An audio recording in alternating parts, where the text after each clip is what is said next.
بسمillahirrahmanirrahim السلام علیکم. آغاز کرتے ہیں آپ سے. شکریہ آپ کے وقت کا. درس نظامی کے بارے میں غامدی صاحب کی کیا تنقید ہے؟ وہ نظام تعلیم جو ہمارے ہاں علماء تیار کرنے کے لیے مدارس کے اندر رائج ہے، پاکستان، ہندوستان، بنگلہ دیش، بلکہ پوری دنیا کے اندر ہی اس وقت جو لوگ بر صغیر کے علم کے طریقے پر دین کا عالم بننا چاہتے ہیں، وہ درس نظامی کا 8 سالہ کورس وہ کرتے ہیں. اس پر کچھ غامدی صاحب کے مختصر تبصرے تھے، اسی کی توضیح ہم طلب کر رہے ہیں. آپ کی کتاب مقامات میں اس ضمن میں ایک مضمون ہے، اسی کے اقتباسات آپ کی خدمت میں پیش کر کے آگے بڑھاتے ہیں سلسلہ گفتگو کو.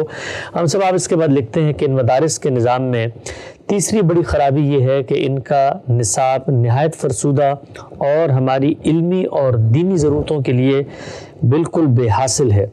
یہ نصاب جیسا کہ عام خیال ہے ملا نظام الدین نے ترتیب دیا، پھلواری شریف کے سجادہ نشین شاہ سلیمان کی رائے کے مطابق اس کا بیج ابتدا میں ملا فتح اللہ شیرازی نے بکھیرا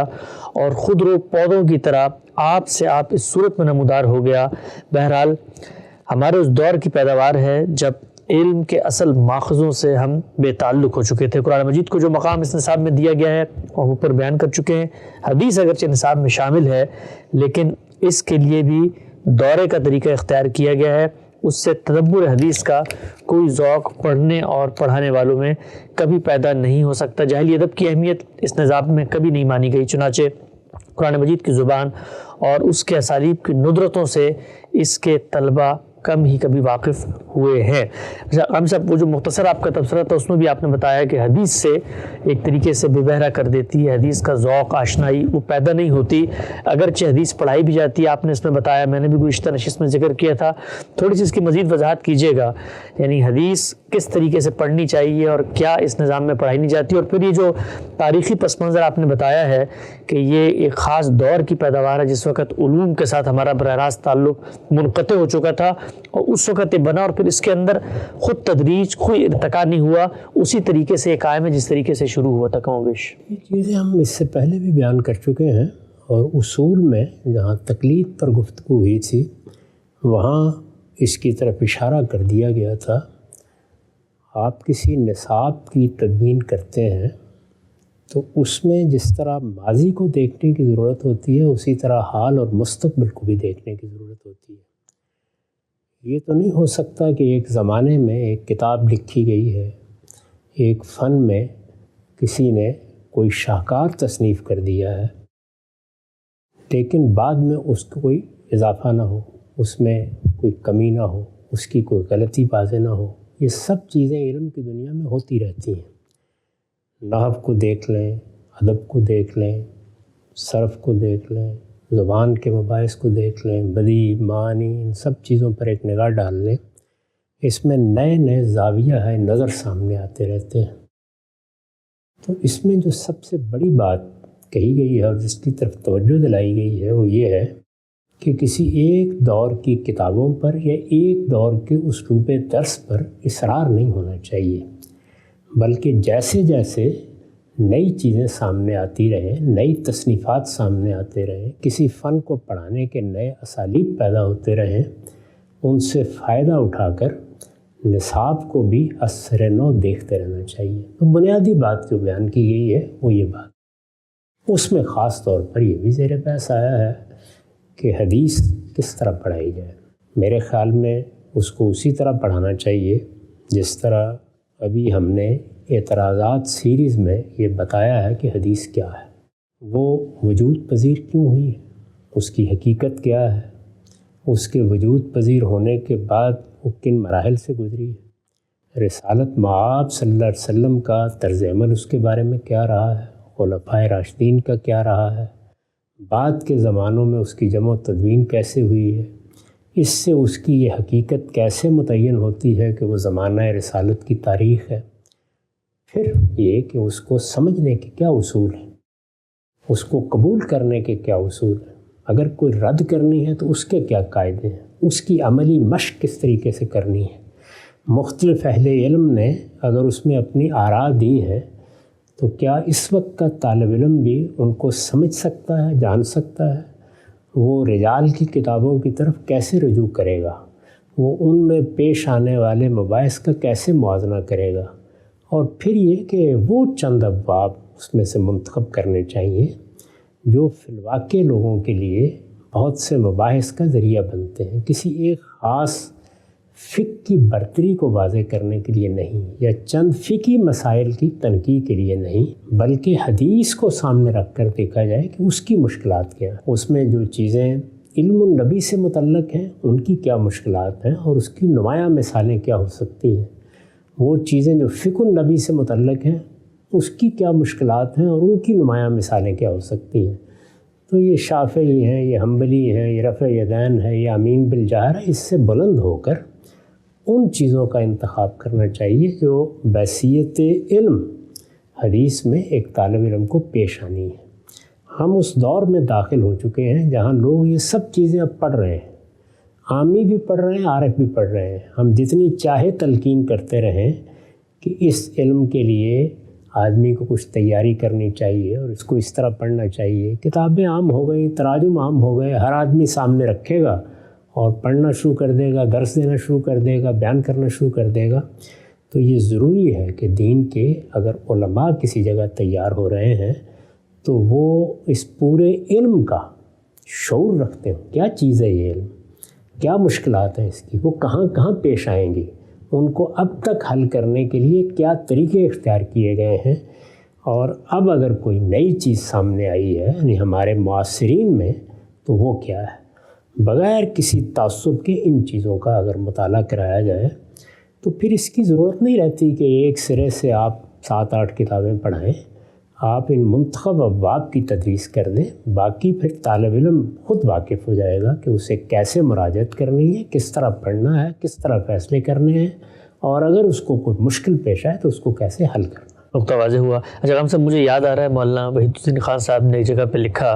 کہ سید رشید رضا عالم عرب کے بہت بڑے عالم جب ہندوستان تشریف لائے، انہوں نے پوچھا دارالعلوم دیوبند کے اساتذہ سے کہ آپ حدیث کیسے پڑھاتے ہیں، تو انہوں نے کہا کہ ایک طالب علم جو ہے وہ حدیث کا دور کرتا ہے، پڑھتا چلا جاتا ہے، اور جس جگہ پہ استاد کو محسوس ہو کہ یہاں پہ حنفی فقہ کا کوئی مسئلہ ثابت ہونا ہے تو روک کے حدیث میں اس جگہ سے حنفی فقہ کا مسئلہ ثابت کر دیتے ہیں۔ تو انہوں نے اس پہ تبصرہ کیا کہ کیا حدیث بھی حنفی ہوتی ہے؟ تو ہمارے یہاں جو آپ کی یہ تنقید ہے، یہ اور بھی لوگ، بڑے لوگ، علماء، نابغہ لوگ، انہوں نے اس کو محسوس کیا ہے اور وہ کرتے ہیں؟ کرتے رہے۔ میں اس سے پہلے بتا چکا ہوں کہ خود ہمارے بر صغیر میں جلیل القدر اہل علم نے ان سب چیزوں کی طرف توجہ دلائی ہے۔ ہم اگر صحیح بات کو سمجھنے کے لیے اپنا دل کشادہ کر لیں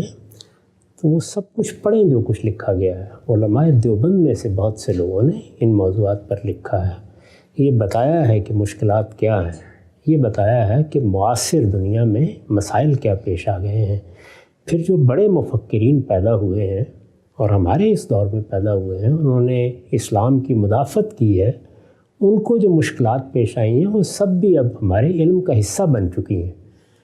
اور آپ یہ دیکھیے کہ اس میں ایسی بعض چیزیں زیر بحث آئی ہیں جو حدیثی کی بنیاد پر الحاد کا ہتھیار بن کے سامنے آ گئی، یعنی اس کے لیے گویا اسلحہ ہماری انہی کتابوں سے فراہم ہو گیا ہے۔ ان سب چیزوں کا غیر جانبدارانہ علمی مطالعہ، علمی طریقے سے مطالعہ یہ کرانا ضروری ہے، اس لیے کہ اب آپ اس سارے ذخیرے کو کہیں بحیرہ عرب میں نہیں ڈال سکتے۔ یہ ہماری تاریخ بن چکا ہے، اس کے پیچھے خود ایک بڑی تاریخ بن چکی ہے اور اس کی تصنیفات اب لوگوں میں عام ہو چکی ہیں۔ رسالت مآب صلی اللہ علیہ وسلم کی طرف اس کی نسبت ہے، اس کے بارے میں بے اعتنائی کا رویہ نہیں اختیار کیا جا سکتا۔ قرآن مجید کو محور بنا کر پھر روایت کس طریقے سے اس سے متعلق ہوتی ہے یا اس سے کس طریقے سے پھر برگ و بار کی صورت میں ہمارے سامنے آتی ہے، اس کو واضح کرنا بہت ضروری ہے۔ نقطہ واضح ہو گیا۔ اب آگے لکھتے ہیں ہم سب نحو و بلاغت کی جو کتابیں اس میں شامل ہیں ان میں چونکہ منطق زیادہ اور نطق کی رعایت بہت کم ملحوظ رکھی گئی ہے، اس وجہ سے ان فنون کے اعلیٰ مباحث کو سمجھنے کا ذوق اگر طالب علم میں ہو بھی تو ان کتابوں کے پڑھنے کے بعد باقی نہیں رہتا۔ اچھا ہم صاحب، یہ جو آپ کا تبصرہ ہے، میں پڑھ رہا تھا مولانا ابوالکلام آزاد نے لکھنؤ تعلیمی کمیٹی میں علماء سے خطاب کر کے ان کو بڑی تجاویز دی خود استصحاب کے بارے میں۔ انہوں نے ایک جملہ فرمایا کہ یہ جو کتابیں درس نظامی کے اندر شامل ہیں اس کی مثال بالکل ایسی ہے کہ آپ چھوٹے بچوں کو بادام دے دیں اور وہ اس کا چھلکا اتارتے اتارتے اتنا تھک جائیں کہ ان کو بادام کا ذائقہ چکھنے کا ذوق محسوس کرنے کی قدرت ہی ان میں باقی نہ رہے۔ تو ہمارے ہاں جو ایک عہد کا خاص ڈکشن تھا، ذرا مجھے بتائیے گا عام لوگوں کو کہ یہ کیا منطق پہ لکھی گئی ہیں، نطق پر مبنی نہیں ہے، اس سے کیا مراد ہے؟ مطلب اصل میں یہ ہے کہ ایک فطری طریقہ ہوتا ہے چیزوں کو اپروچ کرنے کا۔ ہمارے دین میں جو ہدایت ہمیں دی گئی ہے اس کا پیرہن کیا ہے؟ زبان ہے، یعنی قرآن بھی عربی زبان میں ہے، عربی مبین میں ہے، حدیث بھی عربی زبان کے الفاظ ہیں جن میں ایک مدعا ادا کرتی ہے۔ اس سے پیچھے ہمارا جو علم وجود میں آیا ہے وہ بھی ہم تک پہنچتا ہے تو زبانی کے ذریعے سے پہنچتا ہے۔ دین کے ان ماخذ تک رسائی کے لیے یہ ضروری ہے کہ زبان کا فطری اپروچ آدمی کے سامنے رہے۔ ایک زمانے میں چونکہ یونانی منطق اور فلسفے کا بہت اثر ہوا تو ہمارے ہاں لوگوں کے لکھنے کا اسلوب بھی وہی بن گیا۔ اس اسلوب کی کوئی ضرورت نہیں ہے، آدمی میں فن کا اچھا ذوق پیدا کرنا چاہیے۔ اگر پرانے علوم تک رسائی کے لیے کچھ چیزیں اس نوعیت کی پڑھانی پڑے تو ان کے بہت اچھے انتخاب اسی طرح کیے جا سکتے ہیں جیسے میں نے پچھلی دفعہ اشارہ کیا تھا کہ مختارات من الادب کا انتخاب مولانا علی میاں نے کیا، بہت اچھا انتخاب کیا۔ اس کو اگر آپ پڑھ لیتے ہیں تو آپ کی نظر ہو جاتی ہے۔ اسی طریقے کا معاملہ اس ضرورت کے لیے بھی کیا جا سکتا ہے۔ اس نوعیت کی جتنی فنی کتابیں ہیں ان میں فن کو اصلاً پیش نظر ہونا چاہیے، نہ کہ ایک کتاب جس کو آپ نے چیستان بنا دیا ہے لوگ اس کی مشکلات حل کرتے کرتے وہی جو مولانا ابوالکلام آزاد نے مثال دی ہے وہاں تک پہنچنے ہی سے قاصر رہ جائیں جو ان کی اصل منزل ہے۔ ایک نقطہ واضح ہو گیا ہم صاحب، آپ لکھتے ہیں منطق و فلسفہ علم کلام کے لیے جو کچھ اس نصاب میں رکھا گیا ہے اس کا ضرر اس کی منفعت سے زیادہ ہے۔ فقہ احنافی کی پڑھائی جاتی ہے، فقہ اسلامی کی تدریس کا کوئی تصور اس کے بنانے والوں کے ذہن میں کبھی نہیں رہا۔ اصول کا فن ہم مسلمانوں کے لیے مایہ افتخار ہے، لیکن اس کے لیے بھی کوئی ایسی کتاب اس میں شامل نہیں کی گئی جو اجتہادی بصیرت پیدا کرنے والی ہو۔ 2 صدیاں اس نصاب پر گزر گئیں لیکن دنیاوی علوم میں بھی یہ کبھی کسی ترقی کو قبول کرنے کے لیے کبھی تیار نہیں ہوا۔ فلسفہ، نفسیات، علم الاقتصادیات، علم الافلاق، طبیعیات، علم السیاسہ اور اس طرح کے دوسرے فنون میں جو تحقیقات اس دوران میں ہوئی ہیں وہ ابھی تک اس میں بار نہیں پا سکیں۔ اسے حسن عقیدت ہی کا کرشمہ سمجھنا چاہیے کہ صدرہ اور میبزی کو بھی اس میں حیات ابدی حاصل ہو گئی ہے۔ ہمارے بزرگ اسے اس قدر مقدس سمجھتے ہیں کہ اس کی ان کتابوں میں بھی کوئی تبدیلی ان کے نزدیک جائز نہیں ہے۔ نئے علوم دنیا پر حکومت کر رہے ہیں لیکن اس نصاب کے پڑھنے والے ابھی تک ان کے وجود پر مطلع نہیں ہوئے۔ دنیا نے ان 2 صدیوں میں جو کچھ مانا اور ماننے کے بعد پھر انکار کر دیا، لیکن یہ نہ اسے ماننے سے واقف ہوئے اور نہ اس انکار کی ہوئی خبر اب تک ان میں پہنچی ہے۔ ہم سب 6 نشستوں پہ بڑی تفصیل سے آپ کا یہ جو اس کو کہتے ہیں بتائے درد و سوز ہے نصاب کے بارے میں۔ لوگوں کا ایک عمومی تاثر تھا کہ یہ لوگ شاید دینی مدارس سے، علماء سے کوئی اتنی عقیدت محبت نہیں رکھتے، اس لیے ہم پر ہر وقت تنقید کرتے رہتے ہیں۔ بڑی وضاحت سے سامنے آیا۔ کنکلوڈنگ ریمارکس میں چاہوں گا نشست کے خاتمے پر، یہ جو پورا کا پورا شاکلہ بنتا ہے ہمارے مذہبی علماء کا، اس وقت ہم یہ دیکھتے ہیں کہ ایک تہذیبی بحران ہے، کمیونیکیشن کا بحران ہے۔ ایک عالم ایک پڑھے لکھے آدمی کے ساتھ گفتگو نہیں کر سکتا، نہ اس کی زبان جانتا ہے، نہ استدلال کا طریقہ جانتا ہے، نہ بات پہنچانے کی روایت سے وہ واقف ہے، نہ اس سے واقف ہے کہ بندے کے ذہن میں سوال کیسے پیدا ہو رہا ہے۔ فتوے کی زبان بولی جاتی ہے، پرانی کسی فقہ کی کتاب کا حوالہ دے دیا جاتا ہے، غلام لوڈیوں کی مثالیں ہوتی ہیں۔ اتنا بڑا گیپ ہے کہ لوگ مذہبی علماء کو دور سے سلام تو کرتے ہیں لیکن دل سے ان کی عزت نہیں کرتے۔ کیا اس کی وجہ بھی یہی ہے کہ اس نصاب نے جو ایک شخصیت، ایک شاکلہ، ایک عورت تخلیق کیا ہے ایک عالم کا، وہ آج کے دور میں بالکل irrelevant ہو چکا ہے؟ بار بار یہی توجہ دلاتا رہا ہوں کہ اگر آپ کو متعلق رہنا ہے دنیا سے تو پھر دونوں کام کرنے ہوں گے۔ دین کو متعلق رکھنا ہے تو دین کو صرف قرآن و سنت کی بنیاد پر پیش کریں۔ یہ اللہ تعالیٰ کی ہدایت ہے جو ابدی ہو سکتی ہے۔ میرا فہم، آپ کا فہم، یہ کبھی ابدیت اختیار نہیں کر سکتا۔ اللہ تعالیٰ کی ہدایت کو بے کم و کاس پیش کرنا چاہیے۔ ہمارے فہم نے اس میں کیا کیا چیزیں پیدا کر دی ہیں، کہاں کوئی غلطی ہوئی ہے، کہاں صحت ہے، وہ ایک الگ چیز ہے۔ اس کو ایک حتمی حجت بنایا جائے گا تو اس سے دین کا تعلق آنے والے زمانوں سے منقطع ہو کر رہ جائے گا۔ اور دوسری جانب جو آپ کا نصاب ہے اس کو آپ مسلسل دیکھتے رہیے کہ دنیا میں کیا کوئی نئی کتابیں آ گئی ہیں، پڑھانے کے نئے طریقے آ گئے ہیں، چیزوں کو جو علوم و فنون آپ لوگوں تک پہنچانا چاہتے ہیں ان چیزوں کو لوگوں تک پہنچانے کے لیے، طالب علم کی مہارت پیدا کرنے کے لیے کیا کوئی ایسے طریقے ایجاد ہوئے ہیں جن سے ہم فائدہ اٹھا سکتے ہیں۔ دنیا کی یونیورسٹیوں میں آپ جا کر دیکھ لیجیے، آپ کو معلوم ہوگا کہ ہر لحظے یہ چیزیں نظر ثانی میں رہتی ہیں۔ تو توجہ یہ دلائی گئی ہے کہ ہمیں بھی اپنے دینی علوم کی درسگاہوں میں یہی کام کرنا چاہیے، یعنی ان علوم و فنون پر ایک نظر ڈال کے دیکھنا چاہیے کہ ان کی یہ کتابیں کیا اب بھی موضوع ہیں، کیا ان کی جگہ کچھ دوسری اچھی چیزیں آ گئی ہیں، کیا ہم یہی فنون طالب علموں پر اس طرح کی مشقت ڈالے بغیر جو اس وقت پڑھ جاتی ہے پڑھا سکتے ہیں۔ پھر یہ کہ ان میں مشق مزاولت کے کیا یہی طریقے موضوع ہیں، ان کو عملی زندگی سے متعلق کرنے کے لیے کیا ہمیں وہی طریقہ اختیار کرنا چاہیے۔ آپ دیکھتے ہیں کہ اس وقت کیا ہوتا ہے، یہ ضرورت تو اپنی جگہ موجود ہے،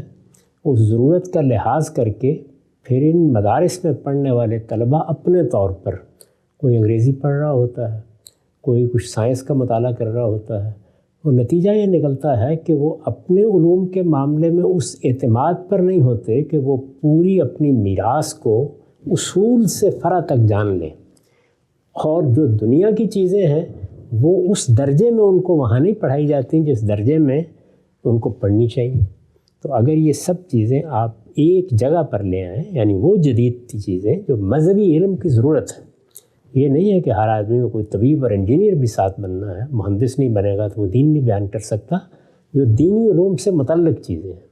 کچھ سائنس کے مباحث اگر ایسے ہیں، کچھ فلسفے کی بحثیں ایسی ہیں، کچھ سماجیات کے معاملات اس طرح کے ہیں، کچھ سیاسیات اور معیشت کی بحثیں ہیں، ان کو گہرائی میں اتر کر وہاں طلبہ پڑھیں جہاں وہ دین سیکھ رہے ہیں، اور دین کو اس کے اصل سرچشموں سے اخذ کرنا جانیں، اور علوم اور فنون کا مطالعہ اس طریقے سے کریں جس میں علم و فن میں ان کی مہارت پیدا ہو، اور وہ زبان کے ان آداب کو سیکھ سکیں جس میں فطری طور پر انسان صحیح نتیجے پر پہنچتا ہے۔ اس کے بعد اصطلاحات تو صرف اس لیے ہوتی ہیں کہ بات کا اہل فن کے درمیان ابلاغ آسانی کے ساتھ ہو جائے، وہ کوئی بڑی مشکل چیز نہیں ہوتی، وہ سکھائی جا سکتی ہے۔ نقطہ واضح ہو گیا۔ درس نظامی پر غامدی صاحب کی تنقید 6 اقساط پر مشتمل گفتگو پائے تکمیل تک پہنچتی ہے۔ انشاءاللہ اگلی نشست میں غامدی صاحب سے یہ بھی دریافت کریں گے کہ جدید یونیورسٹیوں میں دین سکھانے کے لیے جو کچھ نصابات مرتب کیے گئے ہیں اور وہاں جو طریقہ کار ہوتا ہے اس سے جو پروڈکٹ سامنے آتی ہے اس پر بھی کیا کوئی تنقید ہے۔ وقت یہاں ختم ہوتا ہے، گفتگو آگے بڑھائیں گے، دوبارہ حاضر خدمت ہوں گے، اب تک آپ کا بہت شکریہ۔